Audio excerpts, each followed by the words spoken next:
Kita sampai di babu azkari rak'ati thaniyah. Babu azkari rak'ati thaniyah. Bab terkait zikir-zikir yang dibaca di rakaat kedua di dalam sholat. Yang pertama, kata bab di sini kalau kita artikan artinya pintu. Jadi bahasa Arab pintu itu adalah babun. Bentuk jamaknya abwab, pintu-pintu. Tapi kalau digunakan di dalam kajian kita, bisa kita terjemahkan subtema atau suatu tema kajian, topik kajian. Nah, itu disebut bab. Wa tahtahu al-fusul. Biasanya di bawah bab itu fasal-fasal, pembahasan-pembahasan yang nanti kita bahas. Di dalam ilmu nahu bisa kita baca beberapa bacaan. Bisa dibaca babu bentuk marfu, dhammah. Nah, itu posisinya bisa menjadi khobar. Mubtadanya mahdzuf, dihapus. Jadi dikira-kirakan mubtadanya hadza babu azkar rak'ati ats-tsaniyah. Rak'ati ats-tsaniyah. Jadi kalau diterjemahkan ini adalah bab zikir-zikir rakaat kedua. Bisa juga menjadi mubtada. Jadi saya baca babu menjadi mubtada, dibaca marfu', dibaca dhammah. Khobarnya adalah isi daripada pembahasan tersebut. Fi mahallil khobar, di tempatnya khobar. Ini dalam gramatika bahasa Arab. Bisa juga kita baca mansub fathah. Baba. Kalau tadi kan kita bacanya babu azkar. Sekarang bacaan kedua kita baca baba azkar rak'ati ats-tsaniyah. Itu juga bisa untuk kita baca demikian. Posisinya menjadi maf'ulun bih. Dari fiil yang dikira-kirakan atau dimahdzuf, dihapus, yaitu aqra'u baba azkar. Aku membaca bab tentang zikir-zikir. Jadi posisinya menjadi maf'ulun bih. Atau iqra', bacalah. Baba, jadi mansub. Iqra'-nya dikira-kirakan. Fi'il amarnya dikira-kirakan. Atau kata kerjanya dikira-kirakan, dimahdzuf. Jadi bisa juga kita baca baba azkar. Sama halnya kalau mengirim Fatihah. Al-Fatihatu ila ruh. Al-Fatihatu. Sahih? Al-Fatihata juga sahih. Itu hal yang biasa di dalam ilmu gramatika bahasa Arab. Ada pendapat ketiga dibaca majrur, kasroh. Babi azkari rak'ati ats-tsaniyah. Dibaca kasroh. Ini qaulun dhaif, pendapat yang lemah. Kenapa lemah? Karena harfu jar itu tidak bisa dimahdzuf. Menurut Ibnu Hisham Al-Misri, salah satu pakar bahasa Arab dunia, kelahiran tahun 708 Hijriah, dalam kitab beliau Muqnil Labib an Kutubil A'arif, bahwa harfu jar itu tidak bisa dimahdzuf. Jadi dikira-kirakan kalau dibaca babi azkar itu unzur fi babil azkar. Yang sahih dua bacaan tadi. Dibaca dhamma babu atau dibaca fathah, baba. Ini hal yang biasa di dalam ilmu bahasa Arab, mahdzuf atau sesuatu yang dikira-kirakan atau sesuatu yang dihapus daripada kata, itu di dalam Al-Quran sangat banyak. Makanya Al-Quran itu tidak mudah dipahami hanya sebatas terjemahan, hanya sebatas teks, tidak mudah. Dia butuh perangkat-perangkat lainnya.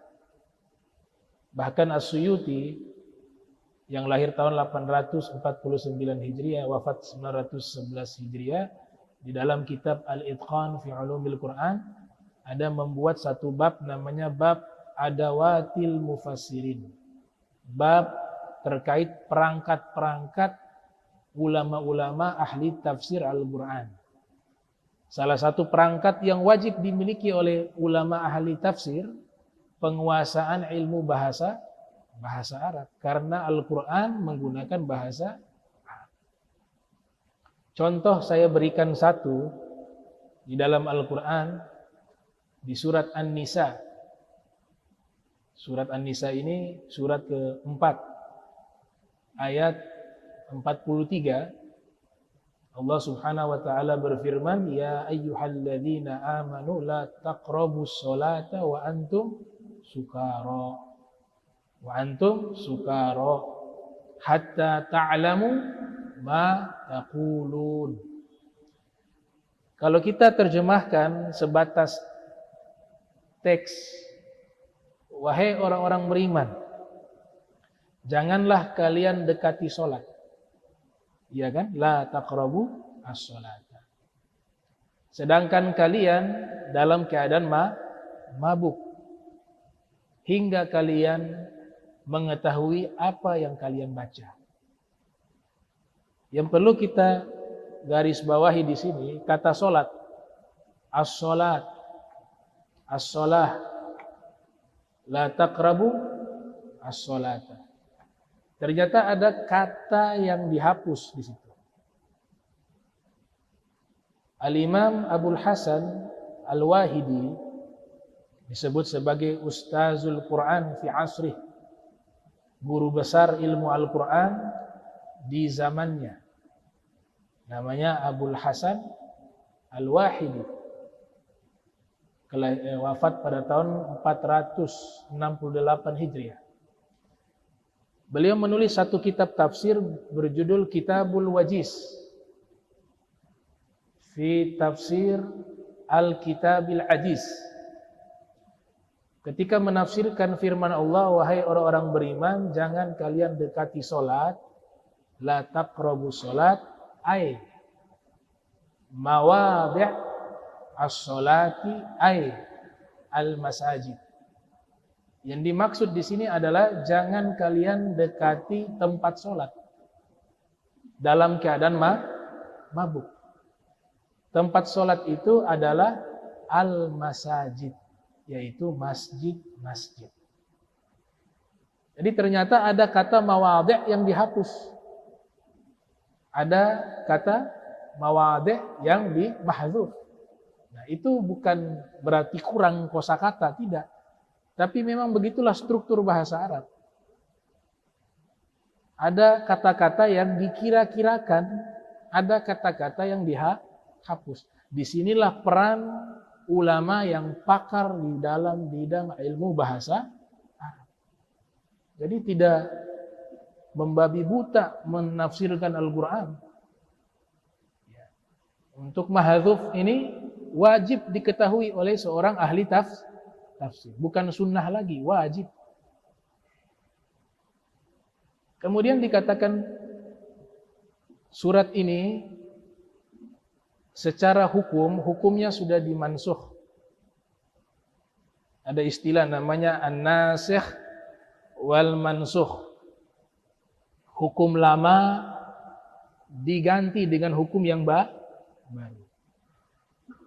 Kenapa bisa terjadi an-nasikh wa mansukh di dalam Al-Quran? Karena sebab Al-Quran berbeda dengan kitab suci yang lainnya. Kalau kitab Taurat, kitab Injil, kitab Zabur, dan kitab-kitab suci lainnya itu, kalau turun, Allah wahyukan kepada para nabi utuh. Jumlah utuh. Tidak tadrija atau mufassalah. Tidak secara bertahap. Berbeda dengan Al-Quran. Ibnu Abbas mengatakan Al-Quran itu anzalallahu subhanahu wa ta'ala Al-Qur'ana jumlatan wahidatan minal lauhil mahfuz ila baitil izzati min sama'id dunya thumma nazzala mufassala ala nabi sallallahu alaihi wasallam bihasabil waqa'i fi 23 sanatan. Allah turunkan Al-Quran jumlah utuh dari Lauhil Mahfuz ke langit dunia, Baitul Izzah atau Baitul Izzati. Kemudian dari situlah turunnya secara bertahap, secara berangsur-angsur kepada Nabi sallallahu alaihi wasallam selama 23 tahun. Nah, karena turunnya berangsur-angsur, maka ada hukum yang lama diganti dengan hukum yang baru. Itulah yang diistilahkan dengan an-nasikh wal mansukh. Surat An-Nisa ayat 43 tadi itu aktsarul ulama ala annaha mansukhah ghaira annahum yakhtalifuna fin nasikh laha. Mayoritas ulama mengatakan hukumnya sudah dihapus. Karena ayat tadi menceritakan apa? Mabuk masih bisa. Asal ketika mau sholat jangan mabuk. Pengharaman khamar itu terjadi menurut pakar sejarah Islam pada tahun 3 Hijriah. Di bawah 3 Hijriah itu belum diharamkan.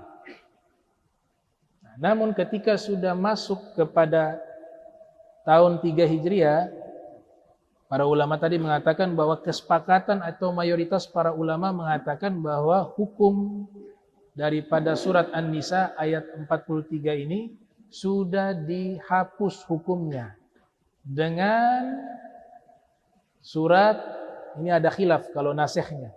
Di antaranya surat Al-Maidah ayat 90. Namanya naskhul hukmi duna tilawah. Yang dihapus hukumnya bukan bacaannya. Bacaannya masih ada sampai sekarang.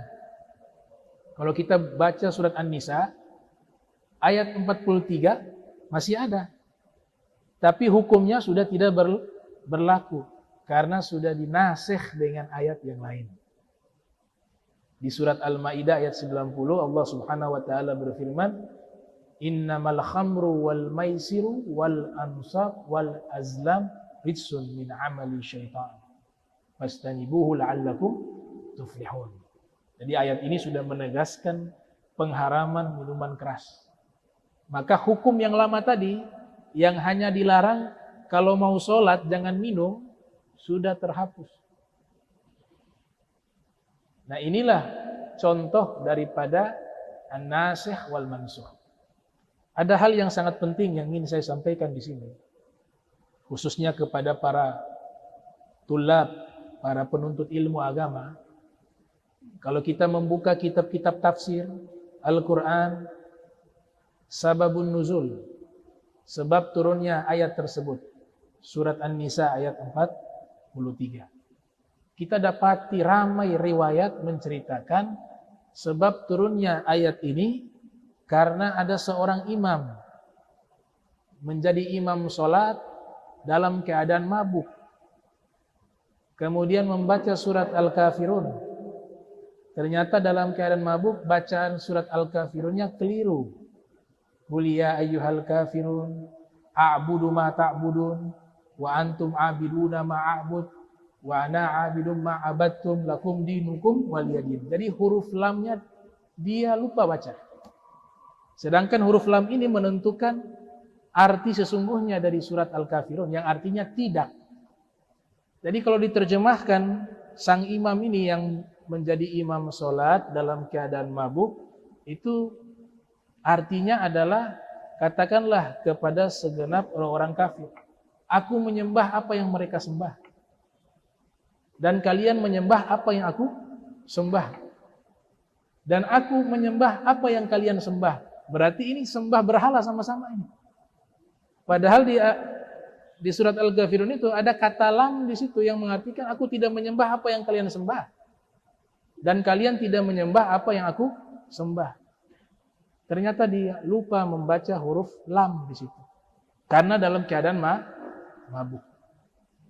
Maka Allah turunkanlah firman tersebut, surat An-Nisa ayat 43. Ya ayyuhalladzina amanu la taqrabus salata wa antum sukara hatta ta'lamu ma taqulun. Jangan kalian mendekati tempat salat dalam keadaan mabuk. Ya, sudah tidak mabuk, dalam keadaan sadar baru jadi imam salat atau melaksanakan salat hingga kalian mengetahui apa yang kalian baca. Nah, ini sebab turunnya, sababun nuzul daripada surat An-Nisa ayat 43. Itu bisa dibaca juga dalam kitab Lubabun Nuqul fi Asbabin Nuzul karya Suyuti, juga Asbabun Nuzul karya Imam Al-Wahidi Naisaburi. Ya. Dan di kitab tafsir, hampir semua kitab tafsir menceritakan sababun nuzul yang sama. Tafsir Ibnu Katsir juga ada, yang lahir tahun 700 Hijriah, wafat 774 Hijriah. Tafsir At-Tabari juga ada, lahir 224, wafat 310 Hijriah. Bahkan di kitab-kitab hadis juga diriwayatkan.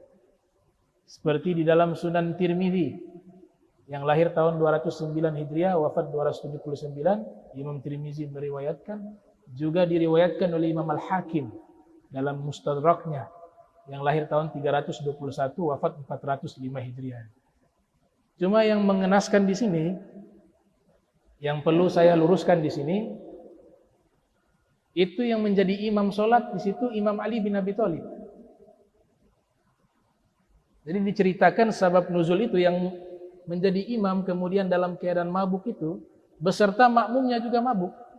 Yang menjadi imamnya adalah Al-Imam Ali bin Abi Thalib. Nah, ini yang perlu kita analisa secara baik. Kita harus cari tahu dulu nih, apakah benar ini riwayat yang sahih yang pertama. Kalau sahih, Imam Tirmidzi mengatakan hadza hadisun hasanun sahihun. Ini hadis hasan sahih. Itu maknanya sebagian ulama mengatakan hadis ini hasan, sebagian mengatakan hadis ini sahih. Imam Al-Hakim juga mengatakan hadza haditsun sahihul isnad. Hadis ini sanadnya sahih menurut Imam Al-Hakim. Dan kami sudah teliti para periwayat hadis ini semuanya thiqat. Ada Al-Muthanna.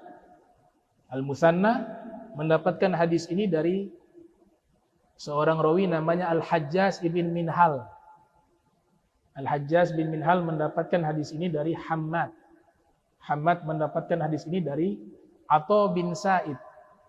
Atha bin Sa'id mendapatkan hadis ini dari Abdullah bin Habib. Abdullah bin Habib mendapatkan hadis ini dalam satu riwayat, yaitu dari Abdurrahman, Sayyidina Abdurrahman bin Auf, yang dimana diceritakan bahwa sana'a Abdurrahman bin Auf ta'aman aw syarabah, fi riwayat wasyarabah, fada'a nafaran min ashabi Muhammadin sallallahu alaihi wasallam fa'akalu wa syaribu hatta thamilu faqaddamu aliyan yusalli bihim al-maghribah faqala guliya'il kafirun ila akhir ayat fa'anzalallahu subhanahu wa ta'ala hadhil ayat. Artinya apa? Diriwayatkan bahwa Sayyidina Abdurrahman bin Auf membuat makanan, menyediakan minuman. Situ minuman yang dimaksud apa? Khamar. Ini belum pengharaman minuman keras. Belum pengharaman minuman keras. Nanti kami kemukakan ittirab fil isnad wa ittirab fil matan.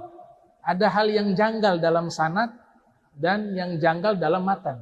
Di sini keyakinan saya Tidak mungkin Al-Imam Ali bin Abi Thalib mabuk. Nanti kita kaji. Dan bagaimana pendapat ulama hadis di sini. Atau juga Abdurrahman bin Auf juga tidak mungkin mabuk. Walaupun belum haram, orang-orang yang akalnya sehat sudah bisa menilai bahwa minuman keras itu tidak baik. Walaupun belum haram. Baik, di sini kita perhatikan, coba lihat. Tadi sanad dikatakan semuanya riwayatnya thiqatan, thiqat, sabtan. Kalau ilmu jarh wa ta'dil menyebutkan kepada rawi yang teliti, yang kuat hafalannya disebut thiqah. Kalau sabtan, dia punya penelitian terhadap riwayat itu sangat baik. Dibaca huruf ba-nya dhammah, sabtan. Kalau sabatan itu sanad-sanadnya. Kalau sabtan itu orangnya. Ya, itu beda cara bacanya. Sabtan dengan sabatan. Nah, yang menjadi hal yang janggal di sini, yang pertama, yang riwayat ini menjadi bermasalah untuk menisbatkan Imam Ali dan beberapa sahabat mabuk. Yang pertama, riwayat ini didapati oleh seorang tabi'in senior namanya Abdullah bin Habib. Tadi saya sebutkan sanadnya. Tabi'in senior mendapatkan riwayat ini dari sahabat langsung. Abdurrahman bin Auf. Tabi'in ini bernama Abdullah bin Habib. Baik. Ini kesepakatan ahli hadis ya. Qad ittafaqal muhadditsun. Semua ahli hadis sepakat riwayat yang disampaikan oleh orang yang mabuk tidak bisa diterima. Ini riwayat kan disebutkan bahwa Sayyidina Abdurrahman bin Auf dengan sahabat-sahabat yang ia undang semuanya mabuk.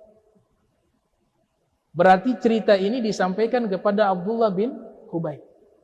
Walaupun dia sudah sadar sekalipun, tapi kejadian itu dalam keadaan mabuk. Nah, sehingga riwayat orang yang dalam keadaan mabuk itu tidak bisa diterima.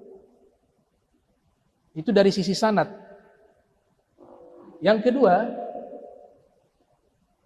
dari sisi sanad ada satu rawi namanya Atha ibn Sa'ib. Atha ibn Sa'ib, periwayat daripada sababun nuzul di surat An-Nisa ayat 43. Atha bin Sa'ib ini disebutkan oleh Ibnu Sa'ad dalam kitab At-Tabaqah, At-Tabaqatul Kubra. At-Tabaqatul Kubra. Beliau ulama kelahiran wafat pada tahun 230 Hijriah. Berarti masih masa-masa dekat dengan para periwayat. Namanya Ibnu Sa'ad. Ibnu Sa'ad mengakui Atha bin Sa'ib ini adalah seorang rawi hadis yang thiqah, yang terpercaya riwayatnya. Diakui oleh Ibnu Sa'ad. Tapi beliau katakan, qad kana taghayyura hifdhihi wa ikhtalata fi akhir umrihi. Tapi karena usia makin menua, usia makin bertambah, hafalan kuatnya itu mulai berubah menjadi tidak kuat. Dan banyak sekali hadis-hadis yang keliru yang disampaikan di akhir-akhir umurnya. Berarti memang Atha bin Sa'ib sebagai rawi yang thiqah, yang sabtan, tapi di akhir-akhir usianya ternyata hafalannya itu tidak kuat dan banyak keliru di dalam menyampaikan riwayat. Nah, maka bisa jadi riwayat yang menyebutkan nama Imam Ali ini termasuk riwayat yang bisa jadi keliru. Apalagi riwayat ini sering disampaikan oleh kaum Khawarij. Kita ketahui dalam sejarah ya, kaum Khawarij ini memusuhi Imam Ali bin Abi Thalib. Bahkan yang membunuh Sayyidina Ali adalah orang Khawarij bernama Abdurrahman bin Muljam Al-Khariji. Nah, mereka yang selalu menggembar-geborkan riwayat ini bahwa Imam Ali adalah orang yang menjadi imam di dalam sababun nuzul surat An-Nisa ayat 43. Itu dari sisi sanad ya. Sekarang dari sisi isi hadisnya. isi hadisnya ini, yang pertama, riwayatnya berubah-ubah. Ada sebagian riwayat mengatakan yang membuat makanan dan minuman adalah Sayyidina Abdurrahman bin Auf. Kemudian mengundang sahabat-sahabat Nabi makan bersama, minum bersama. Di riwayat yang lain, yang membuat makanan Imam Ali bin Abi Thalib. Di riwayat yang lain, yang membuat makanan rojulun minal ansor. Ada seorang daripada orang ansor. Ini syak. Dari sisi matanya tidak konsisten. Yang buat makanan siapa? Apakah Sayyidina Abdurrahman bin Auf? Ataukah Al-Imam Ali bin Abi Thalib?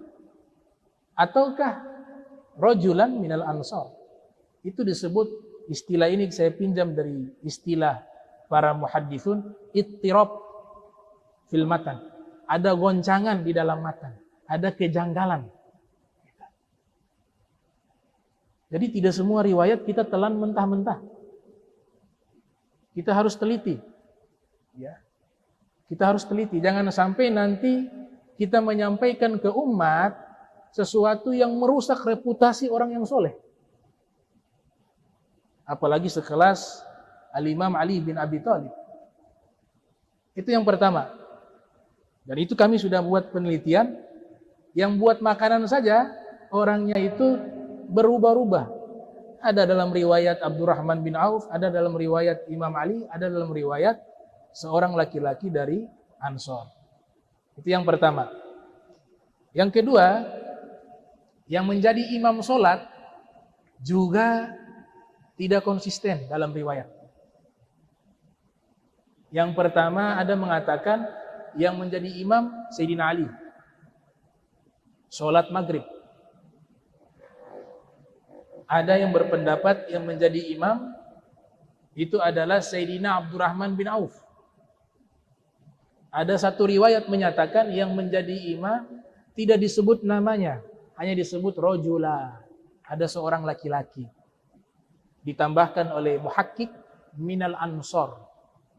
Dari orang-orang ansor. Nah, riwayat yang semacam ini perlu kita ragukan. Karena ini sangat prinsip, sangat substansial. Yang menjadi imam saja belum ditentukan yang tepat siapa. Riwayatnya masih belum jelas. Imamnya kadangnya Sayyidina Abdurrahman bin Auf, kadang Imam Ali, kadang seorang laki-laki dari Ansor. Jadi ini tidak layak dinisbatkan kepada Al-Imam Ali bin Abi Thalib. Tanpa mengurangi hormat kepada ulama-ulama terdahulu, kita hormati. Tapi kan jarak kitab yang sampai kepada kita ribuan tahun. Kita tidak bisa ingkari ada oknum-oknum. Oknum-oknum yang memang ingin menjatuhkan reputasi suci ini. Di zaman sekarang itu kejadiannya. Kita jangan sebagai penonton, kita lihat video-video yang di situ ada fitnah. Jangan dinonton. Makin nonton, makin dibuat lagi konten. Kenapa? Makin banyak yang nonton, makin dapat penghasilan besar di YouTube. Khalif tu'raf. Kaidah kalau mau jadi terkenal gampang. Buat hal yang menyelisihi pasti terkenal. Buatlah hal-hal yang orang itu merasa sesuatu yang baru, itu akan terkenal. Khalif tu'raf. Nah, kita jangan mudah terpengaruh dengan berita-berita seperti itu. Apalagi muncul keraguan. Tidak usah di zaman kita orang sesuci Imam Ali bin Abi Thalib, semulia Imam Ali bin Abi Thalib, coba lihat ada riwayat mengatakan yang membaca Al-Kafirun menjadi imam sholat dalam keadaan mabuk itu adalah Imam Ali. Subhanallah. Ini wajib kita sampaikan. Karena memang sudah terlanjur menjadi satu penjelasan sababun nuzul surat An-Nisa ayat 43. Kalau antum mau pulang coba cari sebab turunnya daripada surat An-Nisa ayat 43. La taqrabu sholata wa antum suqara, itu Itu kebanyakan yang meriwayatkan adalah mereka menyebutkan yang menjadi imam adalah Imam Ali bin Abi Thalib. Tapi saya hormat kepada Imam Bagawi, seorang mufassir ya, lahir 433 Hijriah, wafat 516 Hijriah atau 510 Hijriah. Nah, beliau tidak berani menyebut nama Imam Ali di situ. Ketika menerangkan daripada sababun nuzul dalam kitab Ma'alimu Tanzilnya, beliau lam yadhkur isma al-Imam Ali bin Abi Thalib. Walakinnahu qad dzakara riwayatan qaddamu rajula yusalli bihim. Mereka menyuruh seseorang menjadi imam. Disebut situ seseorang, enggak disebut nama. Tapi di beberapa riwayat disebutkan nama. Imma al-Imam Ali yang menjadi imam atau Sayyiduna Abdurrahman bin Auf disebutkan namanya. Ini menunjukkan bahwa Imam Bagawi masih syak dengan riwayat ini. Apalagi ada pernyataan. Ini pernyataan dari salah satu tokoh tabi'in yang disepakati kefiqatannya, kedobitannya, tasabutnya, Al-Imam Hasan Al-Basri. Lahir 21 Hijriah, wafat 110 Hijriah. Apa kata Imam Al-Hasan Al-Basri? Dalam riwayat Al-Qattan menukilkan riwayat ini. Imam Hasan Al-Basri mengatakan apa? Pakai sumpah. Pakai kalimat sumpah. Wallahi, demi Allah, ma syaribaha qabla tahrimiha wala sa'ah qat. Demi Allah, Imam Ali itu tidak pernah meminum minuman keras, bahkan sebelum diharamkan minuman keras. Itu penegasan dari siapa? Al-Imam Hasan Al-Basri. Dan juga buyut Nabi tentu sama dengan buyutnya Imam Ali. Imam Ali ini dari kecil dididik oleh Nabi, selalu bersama Nabi sallallahu alaihi wasallam. Mereka punya kakek buyut sudah mengharamkan khamar. Sehingga keluarga ini, apalagi Rasulullah, apalagi Imam Ali, tentu mereka sudah mengharamkan terlebih dahulu minuman keras. Karena buyut mereka sudah mengharamkan. Kakek yang keempat bernama Qusay. Karena Qusay qad harramal khamra. Qusay sudah mengharamkan minuman keras bagi seluruh keluarganya. Kakek keempat, Nabi Muhammad ibn Abdullah, ibn Abdul Muttalib, 1. Ibn Hashim, 2. Ibn Abdul Manaf, 3. Ibn Qusay, 4. Sudah mengharamkan. Nah, jadi saya ingin mengajarkan kita sekarang ini, kita maklumi ulama-ulama terdahulu, ya, itu juga belum tentu dari mereka. Belum tentu dari mereka. Bahwa kitab-kitab kita ini juga sudah banyak dipalsukan. Itu harus kita ketahui. Umur ilmu agama Islam ini bukan 10-20 tahun yang lalu. Sudah ribuan tahun. Sudah ribuan tahun. Makanya muncul ulama-ulama disebut dengan al-muhakkikun. Apa itu al-muhakkikun? Yang meneliti lagi. Ada riwayat-riwayat, kaidah sederhana. Ada riwayat-riwayat yang di situ bertujuan merendahkan Nabi Muhammad, kita harus teliti lagi itu. Jangan dulu disampaikan. Ya, harus teliti lagi. Ada musuh-musuh juga yang sengaja menjauhkan umat Islam dengan Nabi Muhammad. Ada mereka bertujuan untuk memutuskan penghormatan kita kepada Nabi kita sallallahu alaihi wasallam. Memang secara langsung mereka tidak berani. Misalnya mengatakan Nabi Muhammad tuh begini, yang mabuk Nabi Muhammad, gak berani. Atau Nabi Muhammad punya kekurangan begini-begini, gak berani. Karena itu tentu tidak akan diterima oleh umat Islam. Mereka pakai cara lain, yaitu merendahkan orang-orang yang dimuliakan oleh Nabi Muhammad. Di sini ada sahabat Nabi direndahkan. Secara tidak langsung memutus diri kita dengan Nabi Muhammad. Atau merendahkan keluarga Nabi Muhammad. Itu sebenarnya tujuan memutus jalan kita untuk dekat dengan Rasul. Al-Islam asasani hubbu ahli baitihi wa hubbu sahabatihi. Islam punya dua fondasi. Cinta kepada keluarga Nabi, cinta kepada sahabat Nabi. Kalau Nabinya gak mungkin, maka mereka pakai cara lain. Bagaimana menghalangi kita bisa dekat dengan Rasul, bisa selamat dalam beragama Islam. Caranya apa? Jauhkan dia dengan Nabi Muhammad. Tapi menjauhkan dengan Nabi Muhammad tidak mungkin secara langsung kepada Nabi Muhammad, tapi lewat jalan-jalan yang dimana jalan tersebut yang menyambungkan kita kepada Nabi Muhammad. Mencintai para aulia dan kaum solihin. Zaman sekarang sudah diajarkan prasangka buruk kepada mereka.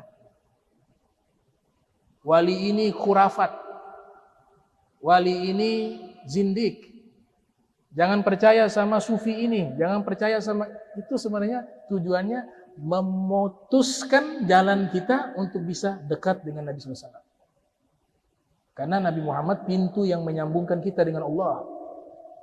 Kita mau ibadah model apa, dalam hati gak ada cinta kepada Rasulullah Muhammad SAW, itu gak akan bisa sampai kepada Allah Subhanahu Wa Taala. Anta babullah ayyumri'in atahu min ghairika la yadkhulu. Engkau pintunya Allah. Siapa yang ingin dekat dengan Allah tidak lewat Nabi Muhammad tidak akan diterima. La yadkhulu. Karena mereka lihat sulit untuk menjauhkan umat dengan Nabi Muhammad, ya mereka mulai berlahan-lahan dari orang-orang yang Nabi cintai dulu, dijauhkan dulu. Secara otomatis kita juga akan jauh dengan Nabi Muhammad. Karena kita cinta Rasulullah, tapi kepada Ahlul Bait, kepada turunannya kita membencinya, maka tidak akan mendapatkan cintanya Nabi. Cintanya tidak sahih. Begitu juga kepada para aulia, para sahabatnya. Ajaran ini ajaran cinta, gak ada ajaran kebencian dalam Islam. Kalau ada orang mengajarkan kebencian, itu bukan ajaran Islam. Ajaran Islam itu al-mahabbah. Diajarkan apa? Al-mahabbah, cinta. Diajarkan apa? Ar-rahmah, kasih sayang.